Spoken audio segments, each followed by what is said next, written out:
অস্ত্রের পরীক্ষা চালিয়েছে ইরান। ইরানের রাজধানী তেহরানের বিভিন্ন শহরে গত শুক্রবার বিমান হামলা চালিয়েছে ইসরায়েল।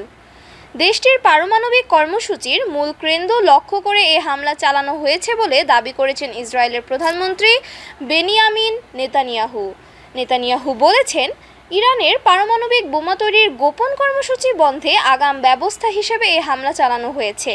তার দাবি, তেহরানের ইতিমধ্যে 9টি পারমাণবিক বোমা তৈরির সক্ষমতা অর্জন করেছে।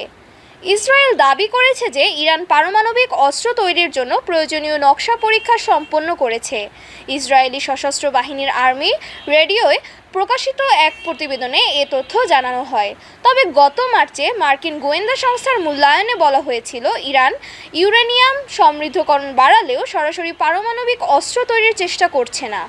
ইসরায়েলি সংবাদ মাধ্যম টাইমস অফ ইসরায়েলের প্রতিবেদন অনুযায়ী ইরানের বিজ্ঞানীরা পারমাণবিক অস্ত্রের নকশা পরীক্ষায় সফল হয়েছেন, যা দেশটিকে অল্প সময়ের মধ্যে বোমা তৈরির সক্ষমতা দিতে পারে। গত শুক্রবার ইরানের উপর হামলা চালিয়ে ইসরায়েল দাবি করে যে এটি ইরানের পারমাণবিক অস্ত্র অর্জন রোধের জন্য প্রয়োজনীয় ব্যবস্থা ছিল। ইসরায়েলি প্রতিরক্ষা বাহিনী 9 জন ইরানি পারমাণবিক বিজ্ঞানীর নাম প্রকাশ করেছেন, যাদের তারা হামলায় নিহত বলে দাবি করেছে। ইসরায়েলের বক্তব্য, এই বিজ্ঞানীরা বছরের পর বছর ধরে পারমাণবিক বিস্ফোরক যন্ত্র উন্নয়নে কাজ করছিলেন। মার্কিন গোয়েন্দা সংস্থাগুলোর এর আগে জানিয়েছিল যে ইরান বর্তমানে পারমাণবিক অস্ত্র তৈরির চেষ্টা করছে না। তবে ইসরায়েলি হামলার পর বিশ্লেষকরা আশঙ্কা করছেন যে ইরান যদি তার পারমাণবিক কর্মসূচি ত্বরান্বিত না করে, তাহলে তা আঞ্চলিক ও বৈশ্বিক নিরাপত্তার জন্য নতুন সংকট তৈরি করতে পারে।